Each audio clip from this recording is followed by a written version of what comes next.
Miss Virginia Mayo, starring in Neil Patterson's exciting story, China Run.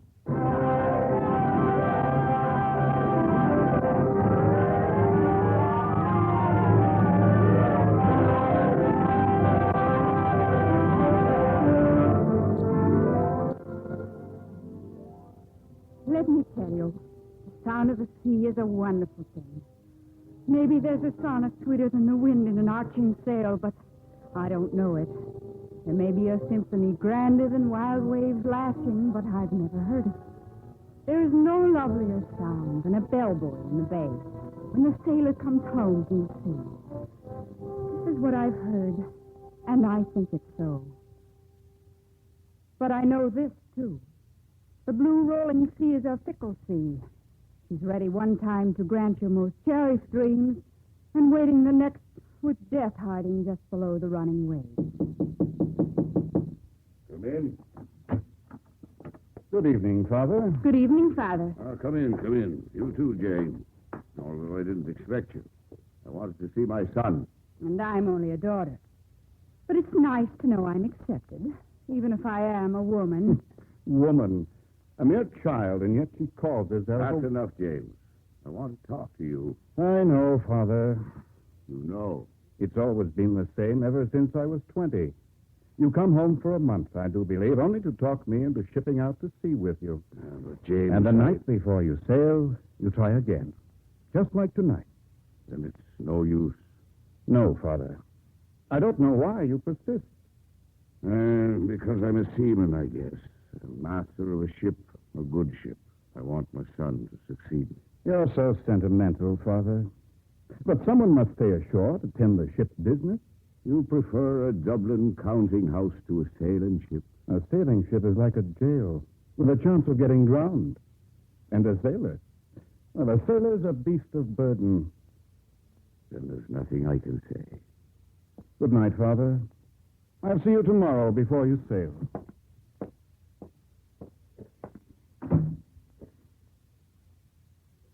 Father. Yes, Jane. Father, I want to go with you. Yes, you... What? I want to go to sea. Oh, but you can't, Jane. You're a girl. It's 1845, Father. The world no longer belongs exclusively to its males. But the hazards are too great aboard a cargo ship. I have no facilities for passengers. I have no intention of being a passenger. But... I mean to be a sailor. Jane, you're a girl. I'm as good as any man and better than some. Your brother now. I can't make him go to sea. And you can't make me stay ashore. But the storms, the discomfort. I want to go to sea. Sickness and death. I've got to go to sea. The China Coast pirates. I must, Father, I must. But I'll be the laughing stock if Tansy McCoy finds out. And who is Tansy McCoy? A miserable Yankee, the vilest skipper on the China Run. Sounds like a competitor. He's the rankest man that ever offended my nostrils. Then why worry about it? All right, but... No more buts, Father. But what will my crew say?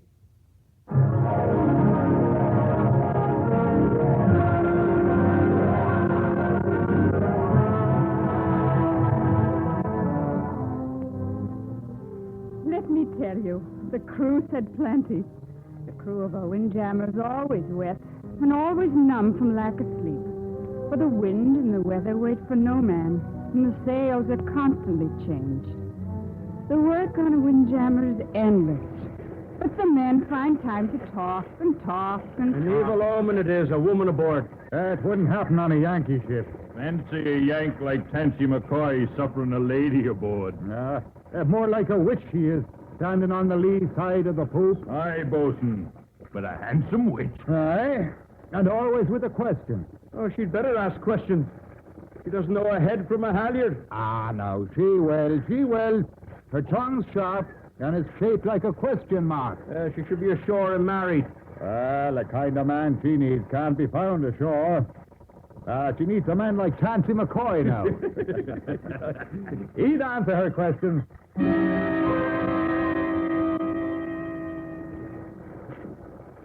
Bosun, I'm... I've been watching the wind in the lower main top gallant sail and the upper main top sail. That's the stunsails, ma'am. The main gallant and the topsail. They form the stunsails. Yes. Well, anyway, they're always shredded at the lip. Now, why couldn't they be reinforced? Reinforced, ma'am? With what? Have you tried wax? You wax the yarn, it might not cut the sail. Ah, but who has the wax? We have tallow dipped in the lamp. You might try that. Tallow. Yes, ma'am, I think I might.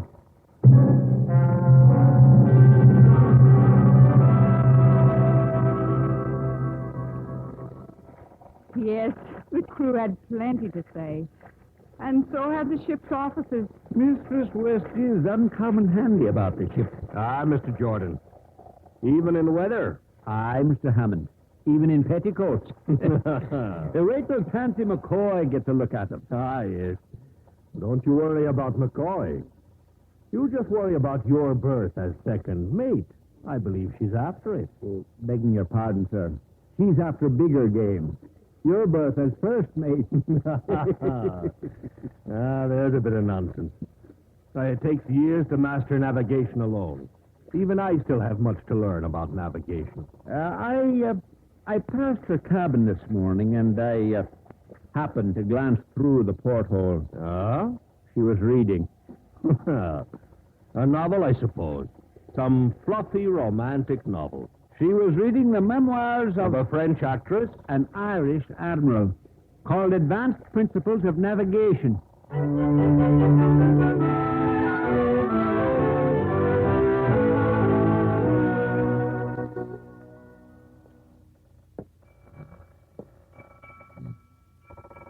Evening, Captain. Mistress West.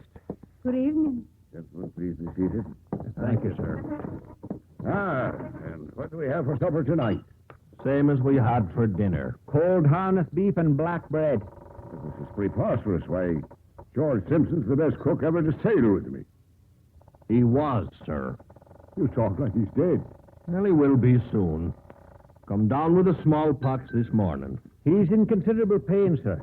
Blisters have already appeared on the soles of his feet. I'll get a razor and cut him off. That's the usual procedure, is it not? Well, it is for anyone but George Simpson. He won't let us near him. And he's a giant of a man, sir. I'm aware of his stature, Mr. Jordan. But he's in the corner of the forecastle with a belaying pin in one hand and his own razor in the other. He's promised to use them on the first man who comes near. Now, a man that obstinate deserves to die. Father, My dear. may I be excused? Of course. Oh, my apologies, Mistress West. My talk of smallpox and blisters and razors is perhaps too strong. If she wants a sailor's life, she must get used to sailor's talk. Run along, Jane, if you must. He is little more than a child.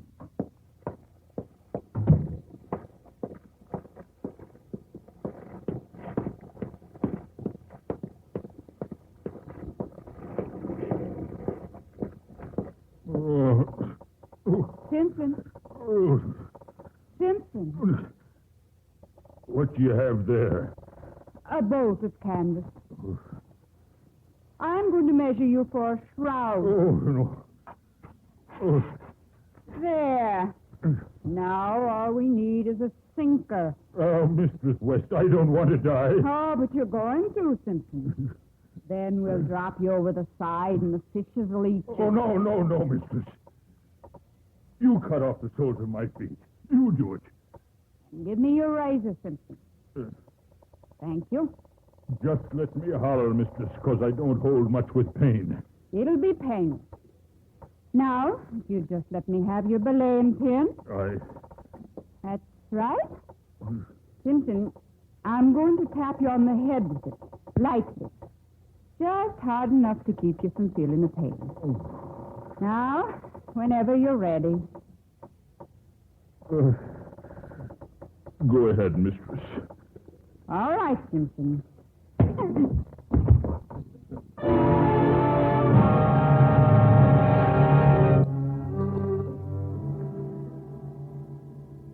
Let me tell you, that day was long remembered.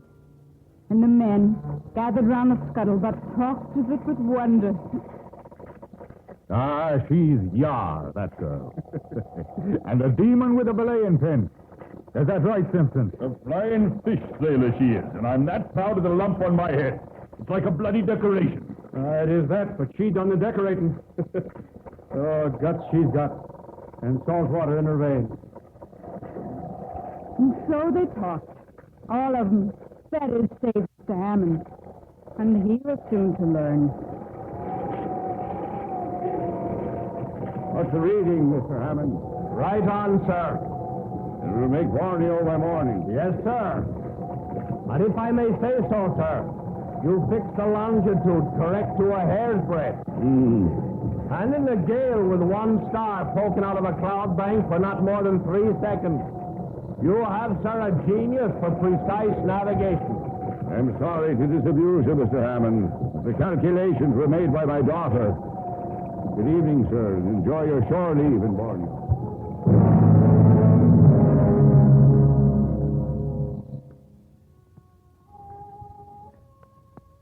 Let me tell you, there's nothing so wondrous strange as you first leave in a foreign port. And there's no port so strange as Borneo, where 30-foot snakes and 6-foot anteaters and deer no bigger than jackrabbits wander into town to look at the people. And the people themselves have certain quirks, like bathing every day. Where to now, Mistress West? Really, Mr. Jordan, I can manage without your protection. Your father's orders, ma'am. Nonsense. I have my belaying pin. Sorry, Mistress West.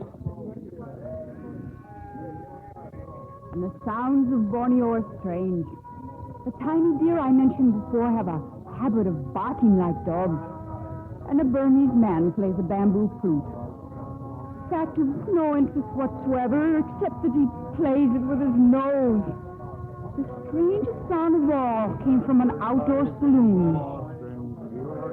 Below, 500 brave Americans. Who's that?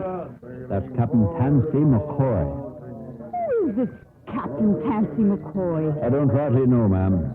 Some say he's wild and dissolute, little better than a pirate. Some say he's the finest Yankee skipper that ever drove a ship. And what do you say, Mr. Jordan? All I know is he carries a cannon mounted on the forepeak. He sees us. He's coming this way.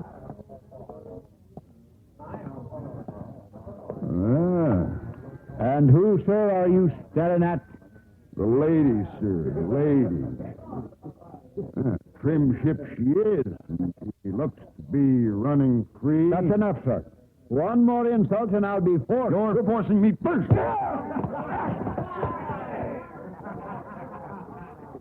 And now, my pretty lass. Take another step. I love a lass with juice and ground. I'm warning you. Worn away. You wouldn't hit me with that belaying pin. Of course I wouldn't.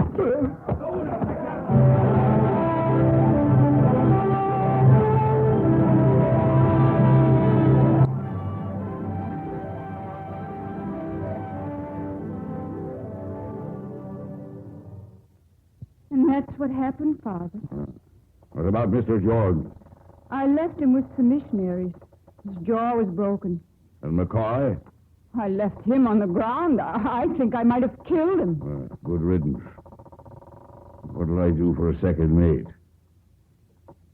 Father, I'd like Mr. Jordan's berth as second officer. I don't know. You do know. I wonder. You know I can handle it. Of course you can. I wonder if you didn't plan it all just to get Jordan's berth.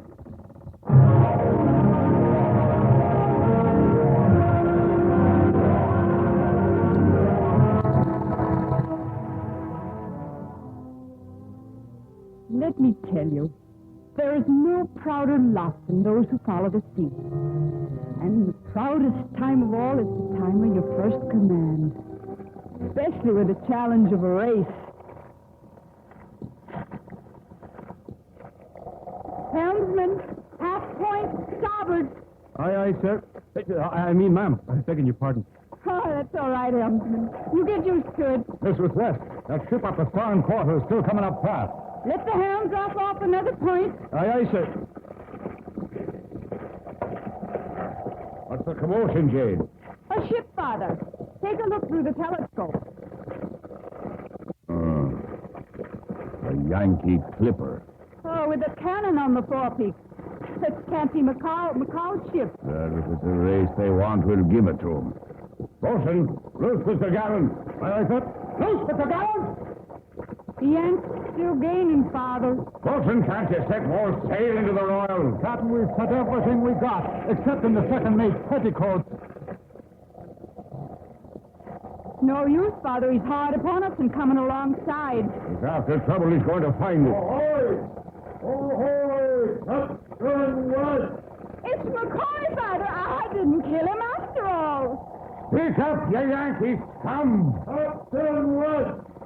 I want to marry your daughter! Never, not for £1,000. Too much, Captain West! But I'll give you 100. Hard you. Careful, Captain. There's a lady aboard. See you in the Philippines.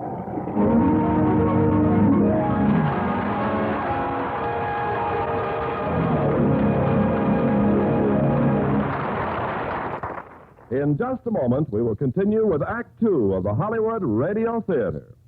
Make a friend, and you make an ally. There's a thought for you to keep in mind, as many another American has. In 1864, Clara Barton gave up a successful job in the patent office in Washington and devoted the rest of her life to bringing physical and mental aid to the wounded and dying on the battlefield. At first, it was the soldiers of the American Civil War. But when the war ended, she was forced to go abroad to recuperate from nervous exhaustion. While she was in Switzerland, Napoleon declared war on Prussia. Clara Barton was urged to return to her own country, but she refused. She felt it was her duty to remain in Europe and help the wounded of this new war. It didn't make any difference to her if they were French or Prussian. She didn't ask the nationality of the sufferer when she stopped the flow of blood from a soldier's wound. In spite of many inconveniences and hardships, she traveled across the rugged German countryside to reach the Prussian front lines. But there she was told that the only way she could be allowed into a frontline camp would be as a prisoner of war.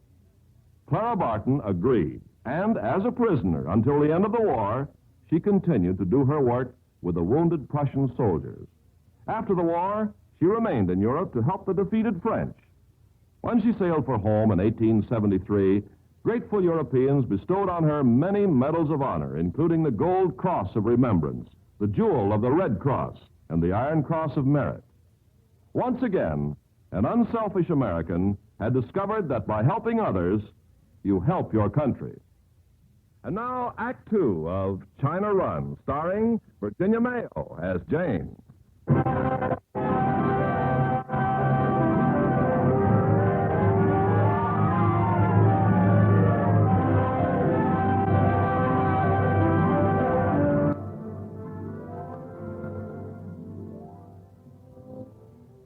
Let me tell you about the Philippines. More than 7,000 islands sprawling like spilled pepper into the China Sea. Sort of an interesting place where a lot of people prefer roast dog or fried locust to any delicacy you could name. A place where nobody looks at an orchid, possibly because more than 900 varieties grow wild.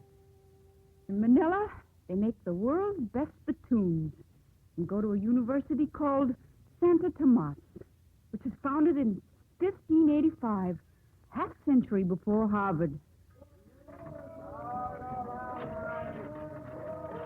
Yes, Manila's an interesting sort of place, full of surprises. First came not an hour after we birthed.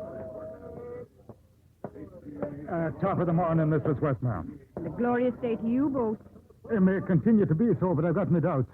There's a visitor on the poop wishing a word with your father. My father's ashore, as you very well know. Aye, and the visitor, therefore, is wishing a word with you. Very well, I'll see him. It's only one thing, Ma'am. It's Captain Tansy McCoy. The audacity, dear man, to set foot on this deck. Inform Captain McCoy that I have nothing to discuss with him, either now or any future occasion. And kindly to serve me by taking his dissolute and worthless self off my ship. Here he comes now, ma'am. Maybe you'd better tell him. Olson, set that water bucket by me. Aye, ma'am. Thank you. You may go now.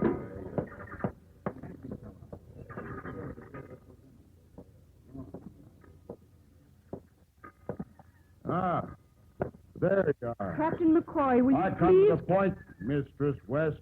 I come to call on Captain West to present my credentials. For what purpose? With the hand of his daughter in marriage. My father were here. I'm sure he wouldn't give it to you. Well, then it's better that he is absent. Quite frankly, Mrs. West, I don't hold with your stodgy Irish custom of asking a father's permission. And quite frankly, Captain McCoy, I don't hold with your savage American practice of asking no one's permission. Of kidnapping young ladies in a Western Indian fashion. You've been grossly misinformed, but why should I ask your father? I don't want to marry him. And I would never marry you or anyone without my father's consent. That gives me little choice except to kidnap you in the Western Indian fashion. Take one more step and this water bucket will cool your ardor. Takes more than water to...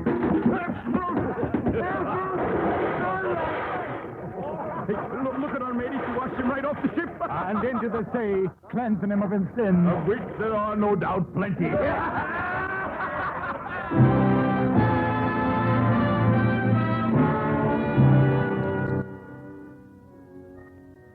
That night, the dockside pubs were full of the affair, and the ship's chandlers who came on board shook their heads gravely. The next morning, a meeting was convened, and the folks...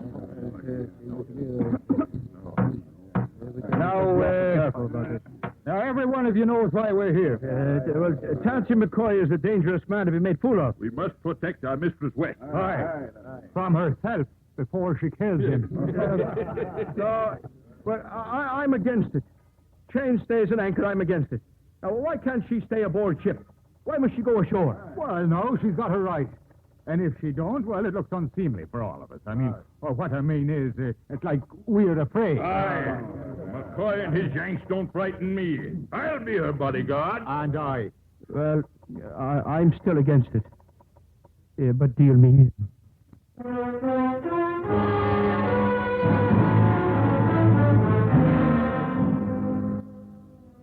It was an extraordinary procession. The bosun, armed with a revolver. The giant Simpson with a belt full of knives which clanked together as he walked. And the helmsman, full of swagger and swashbuckling fear. And the young girl, imperious as any queen, who rather enjoyed it all. Begging your pardon, ma'am, but how long are you aiming to stare at it? I'm sorry.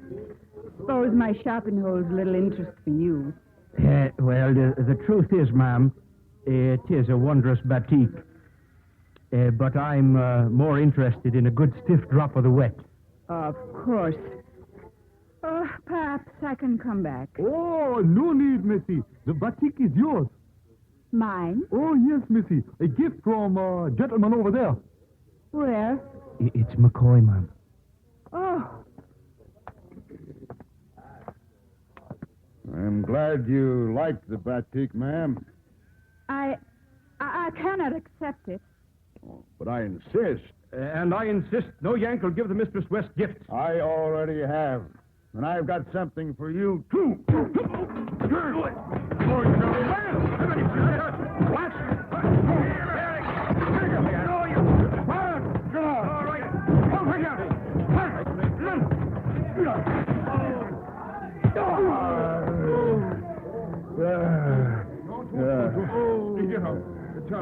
And now, Mistress West, Stay away from me. your zoo wants taming, ma'am. And so do you.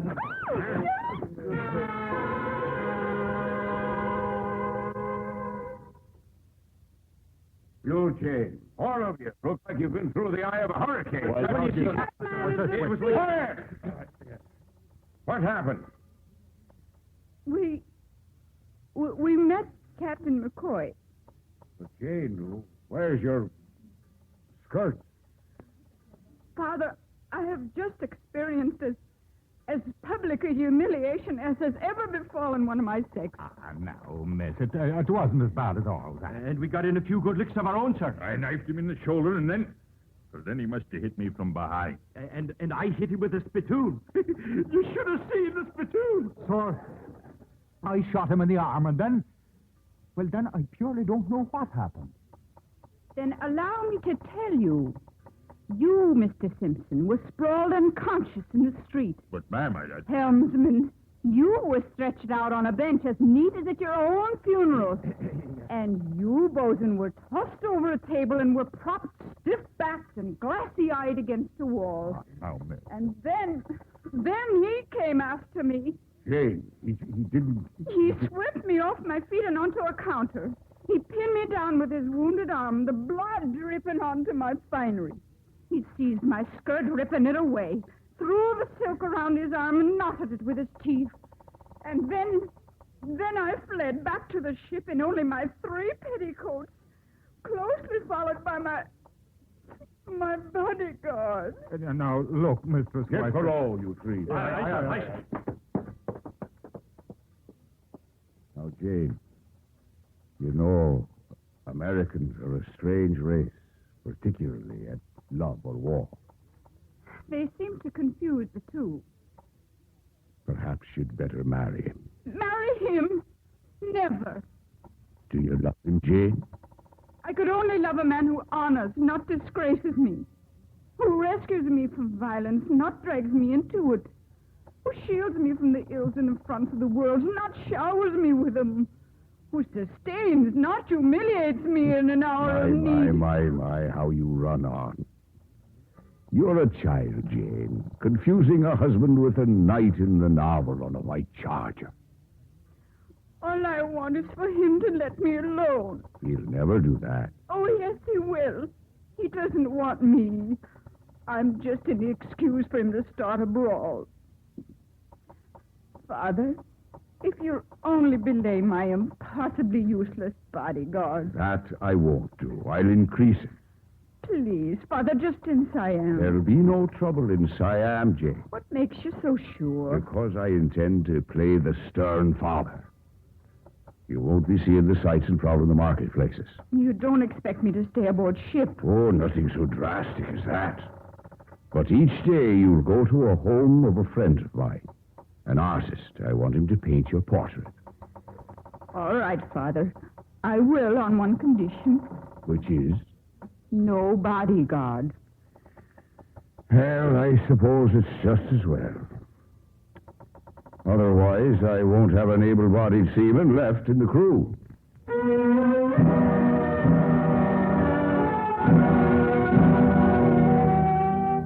Now, Bangkok in Siam is a town of nitric salesmen, an illustrious artist who aren't quite as peculiar as a certain species of Siamese perch which climb trees.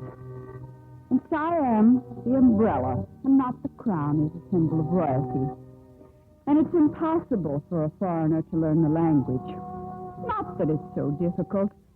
You see, the people are so polite, no one presumes to correct your mistakes. There were 6 gloriously peaceful days in Bangkok. 6 quiet days of sitting like a waterlogged sponge for a portrait. Not a sign of Captain Tansy McCoy. Then, on the 7th day...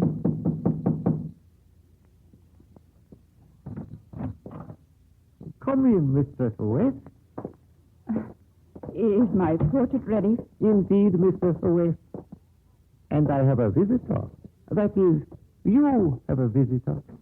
I know no one in Bangkok. How quickly you forget an old friend. Captain McCoy. None other, ma'am. I'm much taken by your picture here. Turn around. I'll do no such thing. Oh, man, you should always blush. It's so becoming. Now turn around. Thank you, ma'am. Yeah, yes, sir. You're something pretty special for the China Sea. You know, you knocked the spots off of any of the last batch of dancing girls the Frenchmen brought in. How dare you? Why is it, Mistress West, you can't accept my compliments any more than you'll accept my gifts? What right have you to give them? What right have you to refuse them? You rate yourself too high. You rate me too easy. Just remember this. There are growlers enough in this sea. Now, I'll waste no more of my time. But first we'll see if temper will thaw you. Men think. Miss West! Mistress West! I will not until you... Captain McCoy, if you glance on the street, you'll find we're being watched. Watched by not less than 20 seamen from my ship. Perhaps you'd like to fight them all. I think I'll have the opportunity. They're coming this way.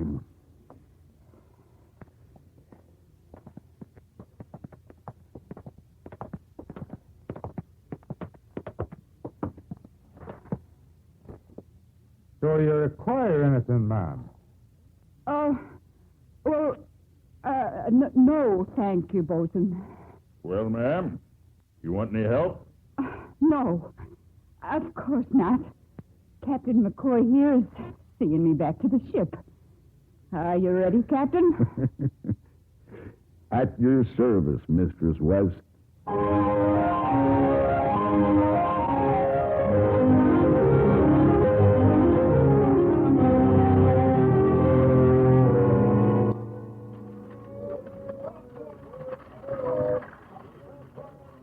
Wait here, Captain McCoy. I'll go fetch my father. Mistress West, you think I'll have trouble with him?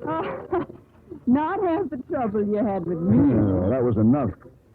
He's always been dead set against me. Don't worry. I'll be back.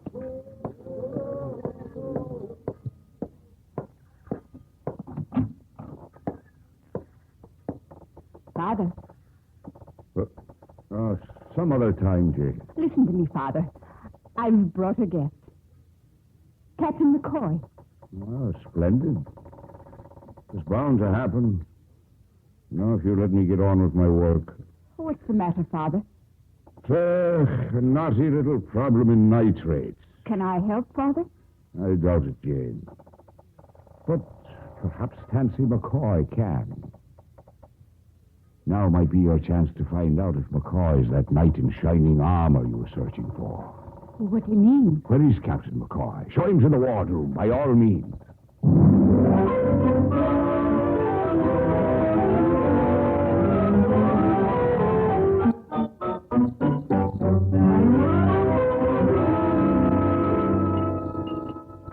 And in Guam, I saw men ride cattle instead of horses.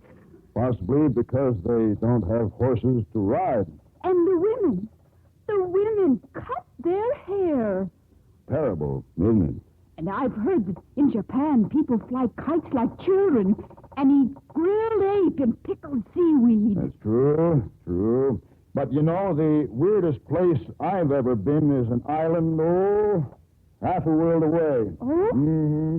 Well, there are 3,000 sacred wishing wells, and according to the natives, the wee folk flourish, and it's customary to keep them from curdling fresh milk by putting a coffin nail near the crock.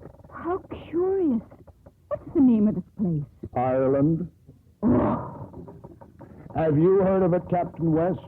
What?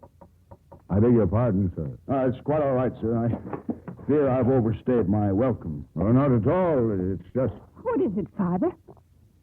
Captain McCoy, I may speak bluntly before you. I'm in some difficulty. That's so? I've discovered that my nitrate cargo is underweight. But the hole is filled. I saw it. It's green, Jane. Green as a sapling. Liable to 10% shrinkage on the passage to China. Make the company remove the stuff and reload. The manager refused to do so. Why are you telling me this, Captain West? Well, I thought perhaps you might join with me in protest. You've shown certain attributes of leadership among the other shipmasters in this harbor. Together, all of us could You form. overlook one consideration, Captain West. The nitrate in my hold is not green. Then you won't help. What made you think I wouldn't? Well, with things what they are between Jane and... Sir, are you offering me your daughter's hand for a mess of stinking nitrate? Captain McCoy, my father meant no such thing. Will you please leave our ship? Gladly. And, Mistress West, why don't you put a coffin nail in the nitrate? Perhaps it would keep it from curdling.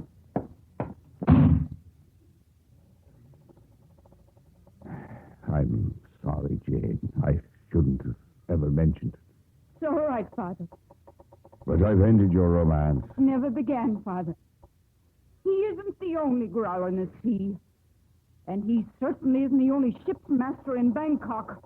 What do you mean by that? We'll call a meeting of ship's masters. Perhaps our hold isn't the only one loaded with green nitrate. Perhaps if we all get together, something will be done. Even without the exalted presence of Tansy McCoy.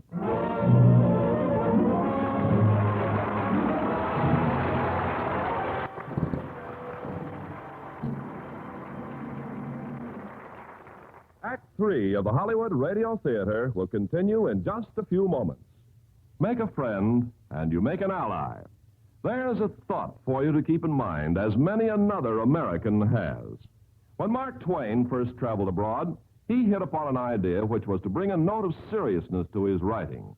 He decided to tour Europe and write a series of articles which might erase the existing prejudices that Americans had for foreigners and vice versa.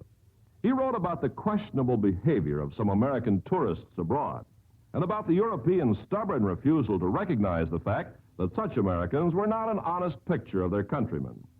Well, gradually, people all over the world became interested enough in his writings to buy his books. Through them, they learned to understand and respect each other. After his marriage, he and his wife visited Australia, New Zealand, Ceylon, and India, and his writings continued to strengthen the bond of international friendship.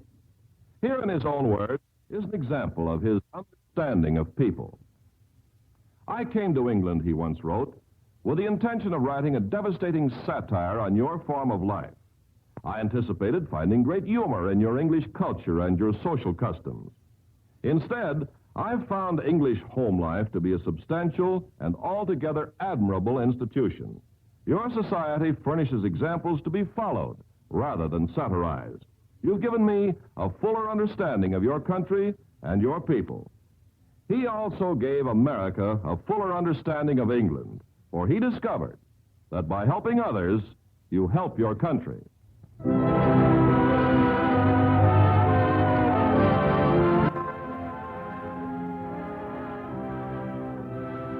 pause now for station identification.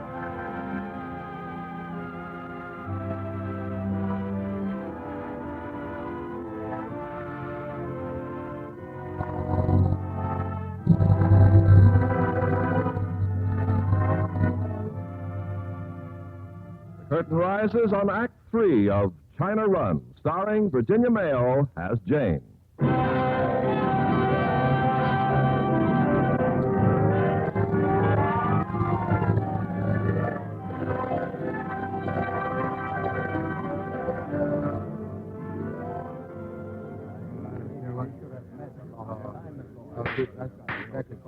Gentlemen, the count shows that a little more than half the ships in this harbor have been loaded with bad odor nitrate.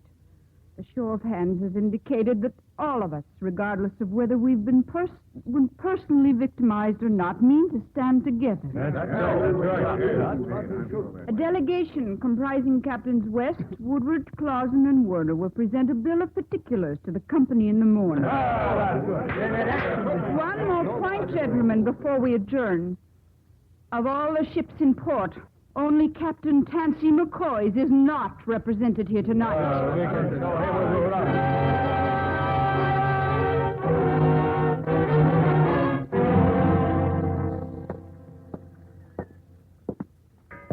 Father, what did the company say? Oh, they deplored the incredible error of loading green nitrate.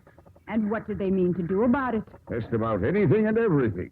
Wonderful. They've offered us a special cargo, selected with the management in person and at a reduced rate.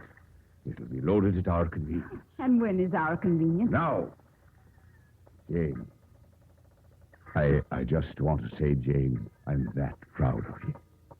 Thank you, Father. If only... Father, don't start that again. You so much as mention me in the same breath with Tansy McCoy, All right, Jane. At this time, I'll supervise the loading myself.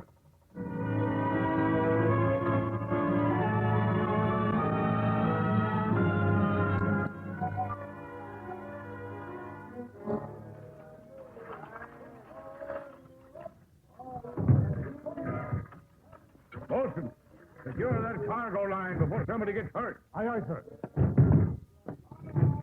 Well, not like that. Let me show you. Careful, sir. That knife is heavier than pig iron. Now, all the more reason for safety protection.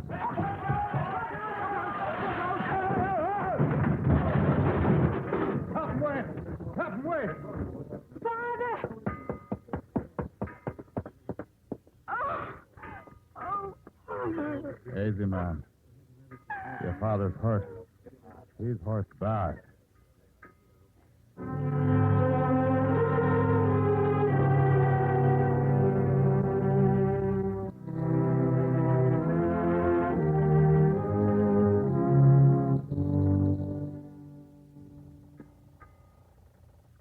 Oh, Mistress West, Yes, Mr. Hammond.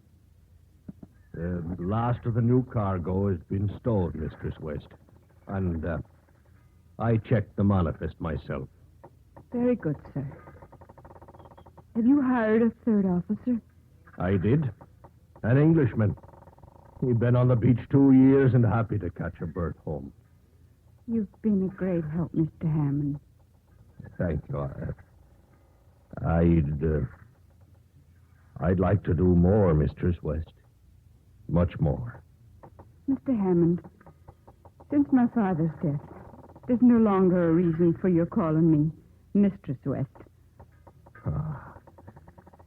I've been wanting to call you Jane for a long while. You're jumping to conclusions. Please address me as Captain West. Captain? I'm taking command of the ship. Oh, but... Well, I have master's papers and seniority, and I'm the first officer. And you shall continue to be so long as you carry out your duties. Now set the watch, Mr. Hammond. We're sailing for Fu Chao. Aye, aye, Captain West.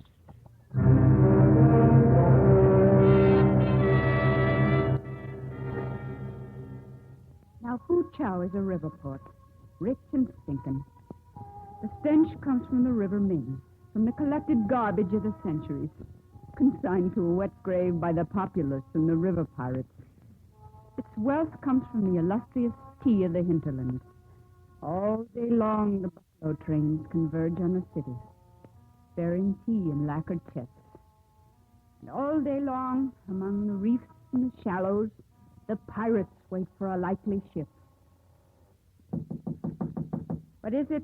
Yeah, Mr. Hammond's compliments, ma'am. He'd like you on deck at once. Very well.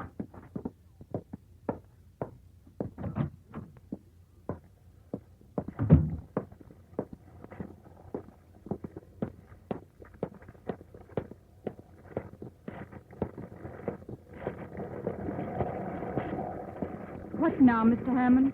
That ship off stern. It's Tansy McCoy's. History repeating itself. But this time, Mr. Hammond, the result will be different. I mean to crew up in Fu Chao before him. Captain West, this ship cannot outsail a Baltimore clipper. We won't outsail him, Mr. Hammond. We'll outsmart him. We'll bear toward shore as we round the cape. It's half the distance. Yes, but the pirates. They'll take the cargo and they'll hold you for ransom. Are you afraid, Mr. Hammond? Now listen to me. I served once with a captain whose wife they took. And they finally returned her. Finger by finger.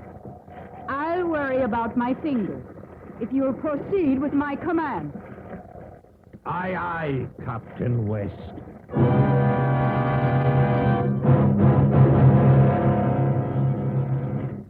We're holding our lead. That small consolation, Captain West. Look forward, off the bow. Those junks, 24 of them, each manned by 20 men. They're pirates, Captain West, and they're heading for us. Swing back to mid-channel. No, we can't get by them. Couple more minutes, they'll be aboard. They'll never take us. They're closing in now. We'll ram them. That won't help. Nothing will help.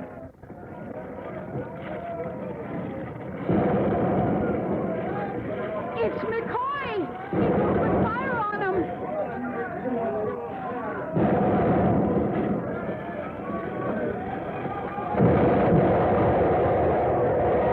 Now there was a hit. Right on the lead junk. They're scattering. Ah, yes. Captain West. McCoy is moving up alongside. Mr. Hammond, the megaphone, please. Captain West, are you all right now? Captain McCoy! I am indebted to you! Save your breath, Captain West. My thanks to you, sir! Save your thanks for Fu Chao. Will you meet me at the King Henry? Will you, Captain West? Maybe, Captain McCoy! I'll be waiting, Captain West.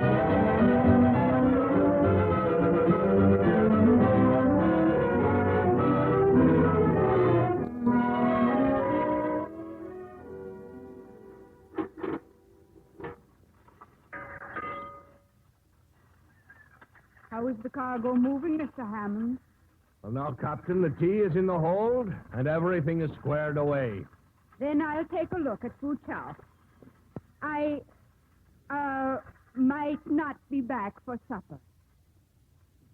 Yes, ma'am. Oh, Mr. Hammond. Perhaps you could direct me to the King Henry. Well, you go right up and...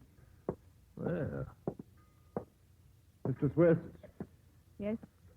please accept my condolences to your father, Mr. Swift. I'm at your service if there's anything Who are you, sir? Barron's the name. George Barron, local agent for the ship. And now, if you'll permit me, I have business with your captain. Who is your captain, Mr. Swift? I am. I see. I beg your pardon. I said I'm master of the ship. But a girl like you, you obviously don't have the master's papers. No. But then the insurance will be revoked, and the cargo will be jeopardized. Well, the ship must be handed over to the first officer immediately. Don't tell me how to run my ship, Mr. Barron. I'll tell you this, madam.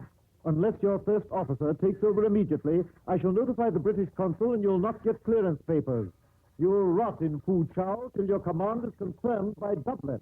And that will never happen. Good day, madam. You were asking me about the King Henry, Captain West. Belay that, Mr. Hammond. We're sailing. Sailing? But you heard what he said. We're sailing immediately for Dublin.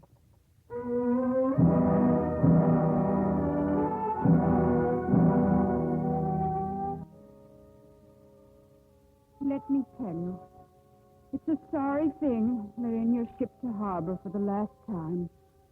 Never again to go down to the sea in a British ship. But it's impossible, preposterous. James, it wasn't impossible. I brought the ship home. Without papers, without clearance? What a risk. I could get master's papers with your consent. Perhaps. But there are other considerations. You risked your reputation and our good name to dally with some Yankee skipper. I did not. You were to meet him in Fu Chao. So Hammond's been talking. And you risked the cargo with pirates by racing the Yank up the Ming. No, I'm afraid the Admiralty would consider you an unfit person to represent the Crown on a trade ship. And besides, you're a girl, Jane.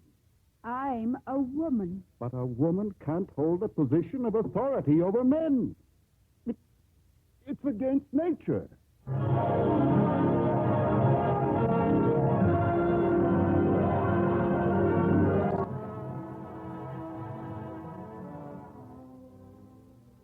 And so it went. Months of wrangling. Months of sitting by the window in silence, watching the gulls and the ships in from the Irish Sea. Plenty of time to remember the things that could never be forgotten.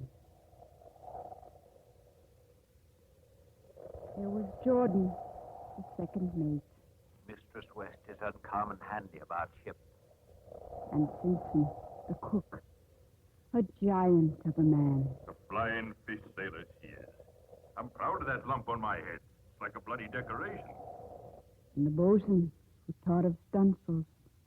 She is Yar, that girl. A daemon with a belaying pin. And the helmsman, who took the first orders I gave.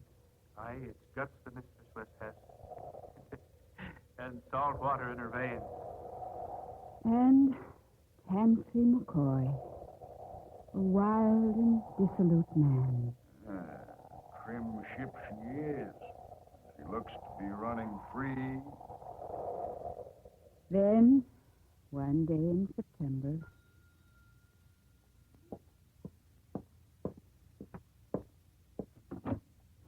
yes, My compliments, Captain West.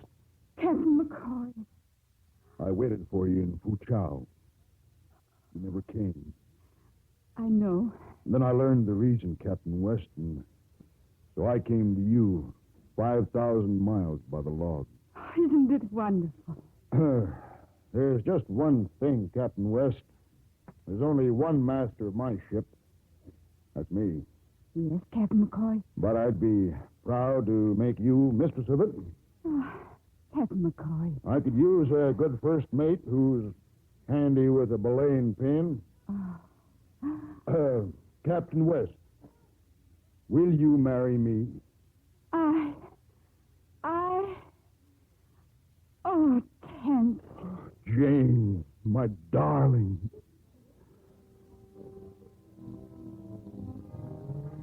Let me tell you, the sound of the sea is a wonderful thing. And the wind in an arching sail is sweet. But not half so sweet as the soft words spoken by the man you love. This is what I've heard, and now I know it's sure. Sure as my name is Mrs. Tansy McCoy.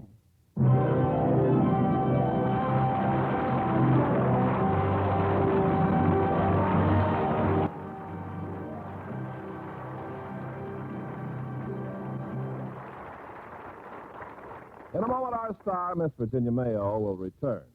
The Navy Enlisted Men's Club in Tokyo is a pretty nice place where the men of the Navy can sit around and talk, read, or play cards on off-duty hours.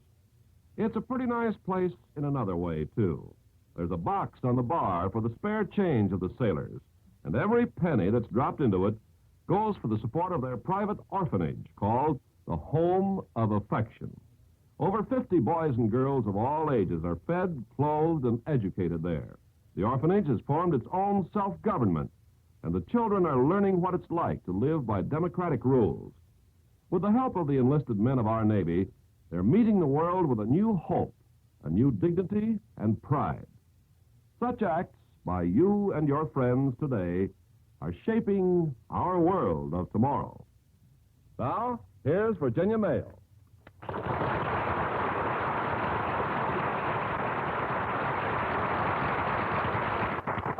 Well, it's good to be back on land again.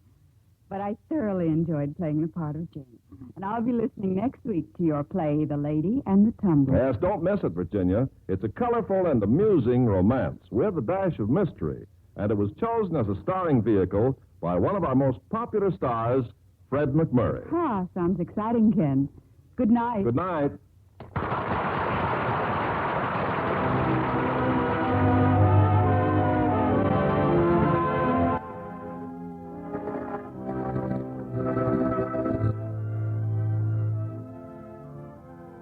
The Hollywood Radio Theatre is produced by Mr. Irving Cummings. Our orchestra is under the direction of Rudy Schrager.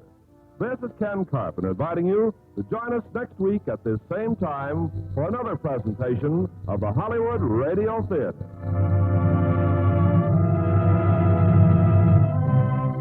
Hollywood Radio Theatre is a presentation of the United States Armed Forces Radio Service.